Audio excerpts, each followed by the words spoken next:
Hello, everyone. Just want to give a shout out to my favorite teachers, you guys. Just want to really take a second before we get started with our little video here and just commend you for all you've been doing for your children.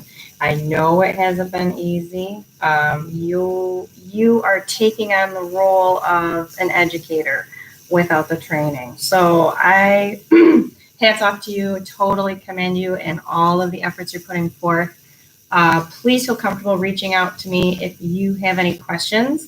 I hope these tutorials have been helpful for you. I enjoy making them because I think that if I can actually get into your living rooms and your kitchen tables while you're sitting with your children and I'm able to help you help them, it's a win-win. So let me know in the comments below if you are enjoying these. I'll keep making them.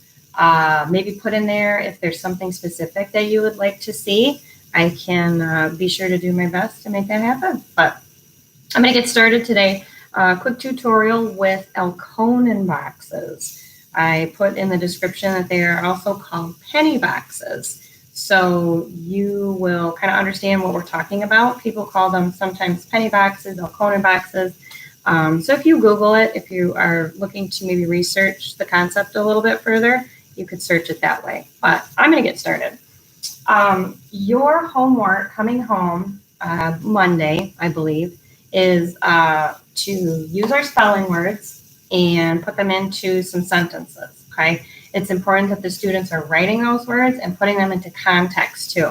I thought it would be kind of fun if they mix them up with some of our high frequency words too, to get some of that combined practice with spelling and the sight words. That way we're getting more bang for our buck, so to speak.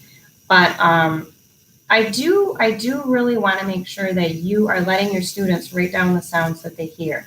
If you're simply spelling the word, you're really doing them a disservice, and we're robbing that practice for them to actually process and produce. That thinking that goes into them being able to write the word down is critical for them down the road. Spelling words are going to get harder. Even in their own writing, words are going to get bigger. And if they have this foundation in place, they're able to be successful. So on the back of this form, or board rather, that was sent home during our open house distribution night, and I hope you are using these, not only for the sound strips and the letter ID, but the back. And that's what we're going to focus on today. These are those penny boxes that I talked about just a second ago, Alconin boxes, whichever way you like to think of them.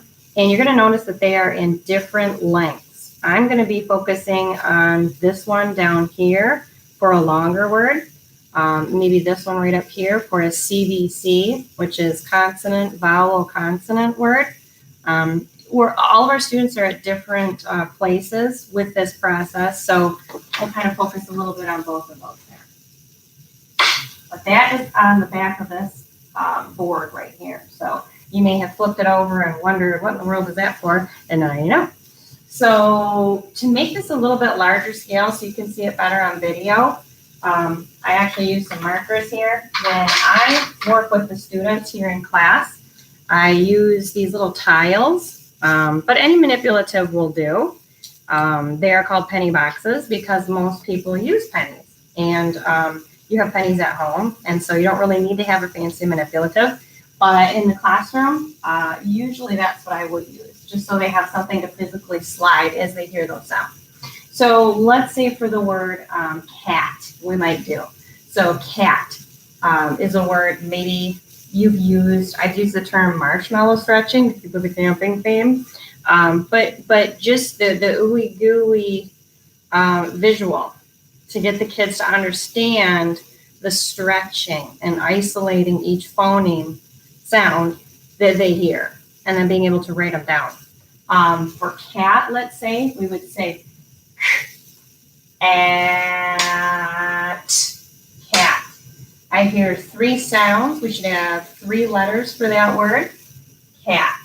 And so then as we go through the word and we isolate those sounds, they're able to make a better understanding of just really stretching, isolating, hearing, and recording. So if you have a larger word, let's do this one right here. Let's see. Let's say the word would be dogs. Okay, dogs. The G and the S, a lot of times kids will kind of combine them. So maybe initially you just go with dog, right?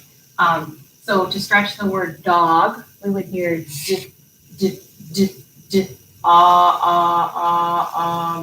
g, g, dogs.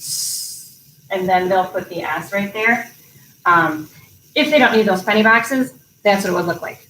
Because again, we're all at different levels. So some kids might instantly be able to visualize those phonemes being isolated. But if your student isn't there yet, you would slide those pennies up for each sound. Okay, so you don't have to have those orange manipulatives. This is where you would use those pennies. And you would have them slide up. Okay, so have them slide up the penny. I hear that first sound is a D, right? Let's see, here's our line here. Now they are connecting this sound to that letter. Okay, so they slide it. G. And then you would help them a little bit with that S. Because they will hear dogs. They would hear that as one sound. Furthermore, if you do have digraphs or some of those R-controlled vowel combinations, such as bird, girl. We had a student in here the other day, he wanted to write girl. He was getting really frustrated. He could hear the R, but he knew there was a vowel attached to it. And it's okay at that point to just say, you know what, buddy, this is a word that you haven't studied.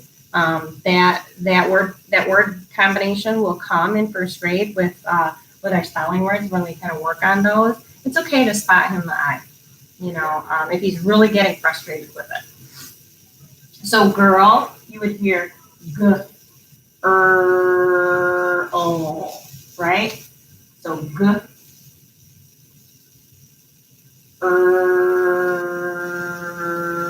o. And that's okay. That's okay. So when you're doing your spelling word writing, coming up in the assignment that we're starting on Monday, really try to give yourself some grace when working with this. And these words do not have to be spelled correctly. In fact, when every single word in their writing is spelled correctly, I get a little bit concerned with that. Because I feel that we are, again, doing a disservice and not helping them being able to get this practice. This practice is huge, and we don't want to take that away from them. So I hope this tutorial maybe answers a couple of questions and helps you feel a little bit relieved. Writing can be stressful for students because sometimes they're still not familiar with all of their letter sounds. But this is a great way to go over them again and again and again and again. And it's not in isolation. Instead of, flashcards, drill and kill, sometimes kids can really be reluctant with that. But if they understand that they're putting those sounds into a word and there's a reason to master that letter sound and actually be able to produce a sentence, they feel much more successful. So again, hope this made some sense. And if there's anything else you'd like to see, go ahead and put those in the comments below, and I'll do my best to make it happen. Happy Friday.